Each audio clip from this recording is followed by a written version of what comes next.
Hello नमस्कार दोस्तों, आइए आपका हार्दिक स्वागत है आपके अपने YouTube channel infinite study classes में। जी दोस्तों, आज हम आपके लिए लेकर आए हैं पर्यावरण सामुदायिक अंतःक्रिया से टॉप 30 क्वेश्चनों की एक सीरीज, जो कि परीक्षा के लिहाज से अति महत्वपूर्ण है। जी दोस्तों, वीडियो को बिना स्किप किए हुए पूरा देखें। आपसे निवेदन है कि वीडियो को लाइक करें, शेयर करें, चैनल पर अगर नए हो तो चैनल को सब्सक्राइब कर लें। जी दोस्तों, चलते हैं सेशन की तरफ। सेशन के प्रथम क्वेश्चन, निम्नलिखित में से कौन सा एक जैविक अनुक्रमण के प्रावस्थाओं का सही क्रम है? ये दोस्तों, विकल्प ए नगनीकरण, प्रवास, आस्थापन, प्रतिक्रिया और स्थिरीकरण। विकल्प बी प्रवास, नगनीकरण, आस्थापन, प्रतिक्रिया और स्थिरीकरण। प्रवास, आस्थापन, नगनीकरण, प्रतिक्रिया और स्थिरीकरण। स्थिरीकरण, प्रक्रिया, नगनीकरण, प्रवास और स्थापन। जी दोस्तों, इसका सही उत्तर होगा विकल्प ए। चलते हैं सेशन के नेक्स्ट क्वेश्चन, क्वेश्चन नंबर 2 की तरफ।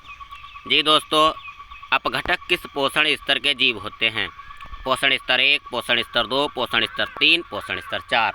जी दोस्तों, यहाँ पर पोषण स्तर 1 के वो जीव होते हैं जो उत्पादक अर्थात पेड़ पौधों से अपना भोजन प्राप्त करते हैं, यानी शाकाहारी जीव। और पोषण स्तर 2 के अंतर्गत वो जीव आते हैं जो शाकाहारी को भोजन के रूप में खाते हैं, यानी मांसाहारी। और पोषण स्तर 3 के वो जीव आते हैं जो मांसाहारी जीवों का भी अपघटन कर देते हैं, अर्थात उनकी मृत्यु के बाद उनके शरीर की पुनः मृदा में मिलाने के लिए, यानी उसको अपघटित कर देते हैं। यानी पोषण स्तर 3 के जीव जो होंगे वो अपघटक पोषण स्तर 3 में आएंगे। चलते हैं सेशन के नेक्स्ट क्वेश्चन नंबर 3 की तरफ। निम्नलिखित में से जी दोस्तों कीस्टोन होगा, यहाँ पर किस दिन नहीं होगा। निम्नलिखित में से कीस्टोन जाति का है, यानी यहाँ पर जो होगा वो किस दिन ना होकर कीस्टोन होगा, यानी कीस्टोन जाति का कौन सा है? जी दोस्तों, यहाँ पर कीस्टोन यानी गाय, खरगोश, हिरण और ऊदबिलाव। दोस्तों, इसका सही उत्तर होगा ऊदबिलाव। कीस्टोन वो प्रजातियाँ वहाँ निवास करती हैं जैसे कि वृक्षों के द्वारा एक अपना भौतिक पर्यावरण से अतिरिक्त अपने पास पड़ोस में एक नए जलवायु कारकों का निर्माण करते हैं, अर्थात पेड़ पौधों के पास में नमी, वायु की तीव्रता कम होती है और वहाँ पर गर्मी भी कम होती है, इसलिए वहाँ पर निवास करने वाली जातियों को कीस्टोन जातियाँ कहा जाता है। सेशन के नेक्स्ट क्वेश्चन, क्वेश्चन नंबर 4 की तरफ। निम्नलिखित में से जैव समुदाय किसे कहते हैं? जी दोस्तों, सभी पौधों को, सूक्ष्म जीवों को, जंतुओं को, उपरोक्त सभी को। जी दोस्तों, जैव समुदाय के अंतर्गत सभी पौधे, सूक्ष्म जीव, जंतु सभी आते हैं, अर्थात यहाँ सही उत्तर होगा विकल्प डी, उपरोक्त सभी। चलते हैं सेशन के नेक्स्ट क्वेश्चन, क्वेश्चन नंबर 5 की तरफ। जी दोस्तों, वीडियो को लाइक करें, शेयर करें, चैनल पर नए हैं तो चैनल को सब्सक्राइब कर लें। निम्न में से कौन एक पारिस्थितिकी तंत्र की जैव विविधता की बढ़ोतरी के लिए उत्तरदायी नहीं है? जी दोस्तों, पारिस्थितिकी तंत्र की उत्पादकता, मध्य व्यवधान, पारिस्थितिकी तंत्र की आयु, पोषण स्तर की कमी। जी दोस्तों, यहाँ पर पारिस्थितिकी तंत्र की उत्पादकता बढ़ोतरी के लिए जो है उत्तरदायी होगी, क्योंकि अगर पारिस्थितिकी तंत्र की उत्पादकता नहीं होगी तो जैव विविधता की जो दर होगी वो धीरे धीरे उत्पादकता पर ही निर्भर करती है। अगर उत्पादकता कम होगी तो जैव विविधता खत्म होती चली जाएगी। मध्य व्यवधान जैसे कि शिकार है या वृक्षों की कटाई है, ये भी उसको जो है प्रभावित करती है। जबकि पोषण स्तर की कम संख्या यानी पोषण स्तर भी कम अगर होगा तो वहाँ पर भी हमारे जितने जीव जंतु हैं उनका पोषण सही से नहीं हो पाएगा, अर्थात पोषण स्तर की कमी से भी हमारा जैव विविधता की बढ़ोतरी के लिए उत्तरदायी माना जा सकता है। लेकिन पोषण स्तर में विकल्प सी पारिस्थितिकी तंत्र की आयु, यानी पारिस्थितिकी तंत्र की आयु कम है या ज़्यादा है, यह हमारी जैव विविधता की बढ़ोतरी के लिए उत्तरदायी नहीं है, अर्थात विकल्प सी हमारा सही होगा। चलते हैं दोस्तों सेशन के नेक्स्ट क्वेश्चन नंबर 6 की तरफ। जैव समुदाय का क्षेत्र कैसा हो सकता है? जी दोस्तों, जैन ना होकर यहाँ पर जैव होगा, बड़ा छोटा दोनों या कोई नहीं। दोस्तों, जैव समुदाय छोटा भी हो सकता है, बड़ा भी हो सकता है, अर्थात इसका विकल्प सी सही होगा। चलते हैं सेशन के नेक्स्ट क्वेश्चन, क्वेश्चन नंबर 7 की तरफ। जैविक समुदायों में कौन सा समुदाय ऊर्जा संसाधन और स्थान के लिए एक दूसरे से अंतःक्रिया करता है? पौधा समुदाय, जंतु समुदाय, सूक्ष्म जीव समुदाय, उपरोक्त सभी। दोस्तों, कोई भी हो, चाहे पौधे हों, जीव जंतु हो, सूक्ष्म जीव हो, सभी एक दूसरे से अंतःक्रिया करते हैं, अर्थात विकल्प डी इसका सही उत्तर होगा। जी दोस्तों, अगर चैनल पर नए हैं तो चैनल को सब्सक्राइब करें, वीडियो को लाइक करें, जी दोस्तों तक पहुंचाएं। आपका हार्दिक स्वागत है हमारे यूट्यूब चैनल में। चलते हैं सेशन के नेक्स्ट क्वेश्चन नंबर 8 की तरफ। किस पौधे को भोजन और ऑक्सीजन प्रदान करते हैं? यानी पौधे किसको भोजन और ऑक्सीजन प्रदान करते हैं? जंतुओं को, कवक को, पादपों को, उपरोक्त सभी को। जी दोस्तों, जाहिर सी बात है, हमें पता है कि जंतुओं को भोजन और ऑक्सीजन दोनों की आवश्यकता होती है, जबकि कवक को केवल भोजन की आवश्यकता होती है, ऑक्सीजन की कोई आवश्यकता नहीं होती है। वही पादपों को भी केवल भोजन की आवश्यकता होती है। वो भी पादप जो हैं खुद में उत्पादक होते हैं पौधों से भोजन की, इसके लिए कोई आवश्यकता नहीं होगी। इसलिए उपरोक्त सभी तो हो ही नहीं सकता, इसलिए इसका सही उत्तर होगा दोस्तों विकल्प ए, जंतुओं को। चलते हैं सेशन के नेक्स्ट क्वेश्चन नंबर 9 की तरफ। जी दोस्तों, अगर चैनल पर नए हैं तो चैनल को सब्सक्राइब जरूर कर लें। अपघटित पदार्थ किस में पुनः चक्रण के लिए पुनः उपलब्ध हो जाते हैं? जी दोस्तों, वायु में, अग्नि में, जल में, मृदा में। दोस्तों, कोई भी पदार्थ अपघटित होने के बाद मृदा में संरक्षित हो जाता है, यानी पुनः चक्रण के लिए हमें मृदा से ही प्राप्त होगा। चलते हैं सेशन के नेक्स्ट क्वेश्चन नंबर 10 की तरफ। जी दोस्तों, आपसे गुजारिश है, निवेदन है कि चैनल को सब्सक्राइब जरूर कर लें। अंतःक्रिया के कितने प्रकार होते हैं? 2, 3, 4 और 5। दोस्तों, सही उत्तर विकल्प ए, 2। दोस्तों, जिन लोगों को वीडियो कैसी लगी हमारे कमेंट सेक्शन में बताना बिल्कुल ना भूलें। हमारे इस क्लास की PDF प्राप्त करने के लिए हमारे टेलीग्राम चैनल की लिंक नीचे दी हुई है और वीडियो के लास्ट में भी लिखी हुई है। तो आपसे निवेदन है कि वीडियो की PDF प्राप्त करने के लिए आप हमारे टेलीग्राम चैनल से जुड़ सकते हैं। अधिपादपों का अच्छा उदाहरण है भोजन, लाइकेन और आर्किड, परजीवी इनमें से कोई नहीं। जी दोस्तों, भोजन जो है वो पादप और अधिपादप दोनों से बनता है। लाइकेन और आर्किड इसका सही उत्तर है। दोस्तों, चलते हैं सेशन के नेक्स्ट क्वेश्चन नंबर 12 की तरफ। कवक मूलीय सहवास के कवक तंतु क्या होते हैं? खनिज अवशोषण में सहायता करते हैं, खनिज व जल के अवशोषण में सहायता करते हैं, सहभोजी के रूप में व्यवहार करते हैं, परजीवी के रूप में व्यवहार करते हैं। दोस्तों, इसका सही उत्तर है विकल्प बी, खनिज व जल के अवशोषण में सहायता करते हैं। ये दोस्तों, चलते हैं सेशन के नेक्स्ट क्वेश्चन नंबर 13 की तरफ।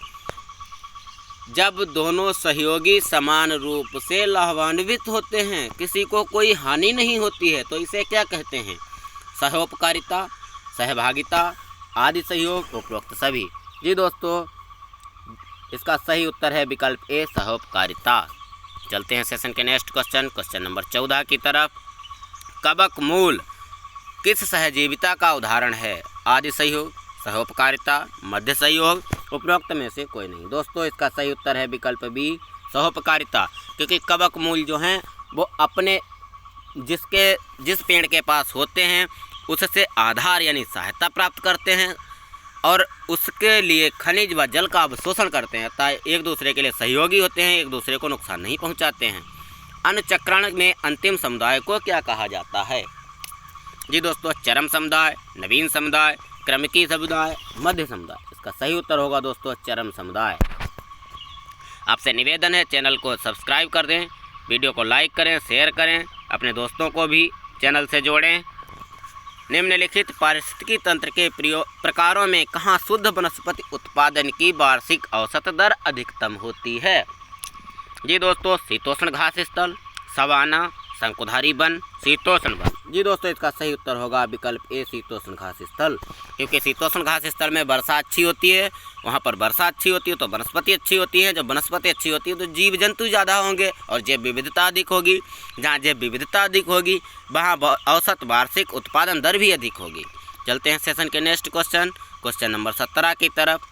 2 या 2 से अधिक सदस्यों के विशेष स्थान, जल, खनिज, ऊर्जा व अन्य संसाधनों की क्रिया को क्या कहते हैं? जी दोस्तों, स्पर्धा, विरोध, प्रतियोगिता या अनुक्रमण। जी दोस्तों, इसका सही उत्तर होगा विकल्प ए, स्पर्धा। चलते हैं सेशन के नेक्स्ट क्वेश्चन नंबर 18 की तरफ। दोस्तों, वीडियो को लाइक करें, चैनल पर नए हैं तो चैनल को सब्सक्राइब कर लें। प्रतिस्पर्धा पौधों की वृद्धि को रोकने या मारने में सक्षम होने वाले कारकों को क्या कहते हैं? सहजीविता, कीस्टोन, एलोपैथी, परजीविता। दोस्तों, इसका सही उत्तर होगा विकल्प सी, एलोपैथी। आपसे निवेदन है चैनल को सब्सक्राइब करें, वीडियो को लाइक करें। दोस्तों आपका सहयोग हमारे लिए अति महत्वपूर्ण होगा। अनुक्रमण में सबसे महत्वपूर्ण भूमिका किसकी होती है? मिट्टी, हवा, जल, उपरोक्त सभी। जी दोस्तों यहाँ पर सही उत्तर होगा मिट्टी, क्योंकि हमें कोई भी पदार्थ अपघटित होने के बाद पुनः चक्रण के लिए मृदा से ही प्राप्त होता है, अतः विकल्प ए सही होगा। चलते हैं सेशन के नेक्स्ट क्वेश्चन नंबर 20 की तरफ। निम्नलिखित में से प्रवाल भित्ति कौन बनाते हैं? जिन पर अनेक, आने नहीं होगा दोस्तों, यहाँ पर अनेक होगा, अनेक प्रजातियाँ निवास करती हैं। जी दोस्तों मानव, कोरल, प्रकृति या समुद्री जीव। दोस्तों इसका सही उत्तर होगा कोरल। वैसे तो कोरल भी समुद्री जीव होते हैं, लेकिन समुद्री जीव के अंतर्गत सारे जीव आ जाएंगे, इसलिए यह विकल्प सही ना होकर विकल्प बी कोरल सही होगा। चलते हैं सेशन के नेक्स्ट क्वेश्चन नंबर 21 की तरफ। क्रांतिक कड़ी प्रजातियां किस वन में सर्वाधिक पाई जाती हैं? उष्णकटिबंधीय वर्षावन, समुद्री वर्षावन, मानसूनी वर्षावन, टुंड्रा, शीतोष्ण वन। दोस्तों इसका सही उत्तर होगा उष्णकटिबंधीय वर्षावन, विकल्प ए। चलते हैं सेशन के नेक्स्ट क्वेश्चन नंबर 22 की तरफ। जी दोस्तों वनस्पति अनुक्रम की संकल्पना का प्रतिपादन किसने किया? जी दोस्तों विकल्प ए हुल्ट, रोजर, क्लीमेंट, चार्ल्स डार्विन। जी दोस्तों इसका सही उत्तर होगा विकल्प सी, क्योंकि क्लीमेंट एंड बार्मिंग, जी दोस्तों दो वैज्ञानिक थे, बार्मिंग और क्लीमेंट, जिन्होंने अनुक्रम की संकल्पना का प्रतिपादन किया था। चलते हैं सेशन के नेक्स्ट क्वेश्चन नंबर 23 की तरफ। जी दोस्तों वीडियो को लाइक करें, चैनल को सब्सक्राइब करें, आपका अति सहयोग होगा हमारे लिए, चैनल को सब्सक्राइब करते रहें। नवीन समुदाय के आगमन के लिए खाली स्थान प्रदान करने की प्रक्रिया को क्या कहते हैं? जी दोस्तों न्यूडेशन, स्थापन, प्रवास या प्रतिस्थापन। दोस्तों इसका सही उत्तर होगा विकल्प ए न्यूडेशन। चलते हैं सेशन के नेक्स्ट क्वेश्चन नंबर 24 की तरफ। निम्नलिखित में से किस में अधिकतम प्रकाश संश्लेषण होता है? डायटम, डायनालाजिलेटस, वृक्षों द्वारा, ज्वारीय वनों द्वारा, इनमें से कोई नहीं। दोस्तों प्रकाश संश्लेषण वैसे तो एकदम हमारे दिमाग में आएगा कि वृक्ष इसका सही उत्तर होगा, लेकिन नहीं दोस्तों, इसका सही उत्तर होगा डायटम एवं डायनालॉजिलेटस। चलते हैं सेशन के नेक्स्ट क्वेश्चन नंबर 25 की तरफ। सभी दोस्तों से निवेदन है कि चैनल को सब्सक्राइब करें, वीडियो को लाइक करें, अपने दोस्तों को भी चैनल से जोड़ें, जिससे कि आने वाले परीक्षाओं में हमें सहायता मिल सके। सूक्ष्म जीवों की कीस्टोन प्रजातियां हैं मृतोपजीवी, एजेटोबैक्टर, राइजोबियम, उपरोक्त सभी। जी दोस्तों इसका सही उत्तर होगा विकल्प डी उपरोक्त सभी।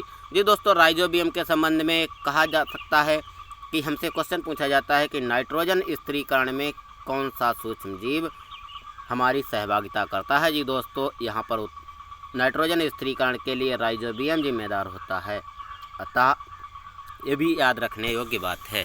चलते हैं सेशन के नेक्स्ट क्वेश्चन नंबर 26 की तरफ। कुछ मृतोपजीवी द्वारा मृदा के कार्बन अवशेषों का अपघटन करने से क्या बनता है? दोस्तों ह्यूमस, दवाइयाँ, एंटीजन, उपरोक्त सभी। जी दोस्तों इसका सही उत्तर होगा विकल्प ए ह्यूमस, क्योंकि हमारी मिट्टी में अगर हम जल के साथ मिश्रण बनाते हैं उसका, और उसे जब ऊपर जो भाग में एक झाग सी जमा हो जाती है उसे हम ह्यूमस कहते हैं, वो कार्बनिक पदार्थों का अपघटित ही होता है। जी दोस्तों चलते हैं सेशन के नेक्स्ट क्वेश्चन नंबर 27 की तरफ। चैनल हमारा सब्सक्राइब करें सभी दोस्त। सेशन समापन की हो रहे। बाहर से आने वाली अनेक जातियों का अनुक्रमण के क्षेत्र में अनाधिकार प्रवेश क्या कहलाता है? प्रतिक्रिया, आक्रमण, चरम अवस्था, न्यूडेशन। दोस्तों इसका सही उत्तर होगा विकल्प बी आक्रमण।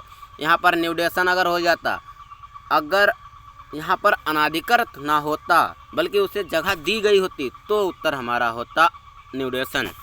यहाँ पर क्वेश्चन के अनुसार हमारा विकल्प बी आक्रमण सही होगा। चलते हैं सेशन के नेक्स्ट क्वेश्चन नंबर 28 की तरफ। भार में वृद्धि क्या कहलाता है? प्राथमिक उत्पादन, द्वितीयक उत्पादन, विकल्प ए और बी दोनों, विकल्प डी उपरोक्त में से कोई नहीं। दोस्तों इसका सही उत्तर होगा द्वितीयक उत्पादन। उत्पादन नहीं उत्पादक होगा दोस्तों। जी दोस्तों हमसे पूछा जाता है कभी कभी कि प्राथमिक उत्पाद उपभोक्ता तो हमें पता है, उत्पादक भी पता है। एक बार एक परीक्षा में पूछा गया था कि द्वितीयक उत्पादक किसे कहते हैं। दोस्तों, शाकाहारी जीवों को हम द्वितीयक उत्पादक कहते हैं, क्योंकि वो मांसाहारी जीवों के लिए भोजन का उत्पादन करते हैं, अर्थात मांस वो जो है शाकाहारी जीव पेड़ पौधों से अपना भोजन प्राप्त करके उसका मांस में परिवर्तन करते हैं, जिससे कि मांसाहारियों को उसका भोजन प्राप्त हो सके, मांसाहारी और सर्वाहारियों को। पौधे अपने सकल उत्पादन का लगभग कितना प्रतिशत खाद्य भाग श्रृंखला के द्वारा शाकाहारी जीवों को प्रदान करते हैं। दोस्तों, इसका सही उत्तर होगा विकल्प ए 10, 20, 30 और 90। इसका विकल्प ए सही होगा। इसे लिंडमान का 10% नियम कहते हैं। दोस्तों, उन्होंने बताया था कि एक खाद्य श्रृंखला में एक स्तर से दूसरे स्तर पर ऊर्जा का केवल 10% ही जाता है, शेष 90% निम्न स्तर वाले जीव द्वारा उपयोग कर लिया जाता है। चलते हैं सेशन के नेक्स्ट अर्थात लास्ट क्वेश्चन। अनुक्रम की अवधारणा किसने दी? जी दोस्तों, बार्मिंग या क्लीमेंट ने, ए बी दोनों ने, उपरोक्त में से कोई नहीं। जी दोस्तों, इसका सही उत्तर है विकल्प सी, ए और बी। इसकी हम चर्चा पहले भी कर चुके हैं। इसका सही उत्तर होगा बार्मिंग एंड क्लीमेंट दोनों, अर्थात ए बी दोनों। दोस्तों, आपसे निवेदन है चैनल को सब्सक्राइब कर लें। दोस्तों, जिन्हें हमारी क्लास की PDF चाहिए वो हमारे दिए हुई टेलीग्राम चैनल की लिंक पर डिस्क्रिप्शन बॉक्स में भी है और यहाँ भी है। आप कहीं से भी हमारा चैनल ज्वाइन कर सकते हैं। और दोस्तों, सभी ज़्यादा से ज़्यादा लोगों को जोड़ने का प्रयास करें। धन्यवाद।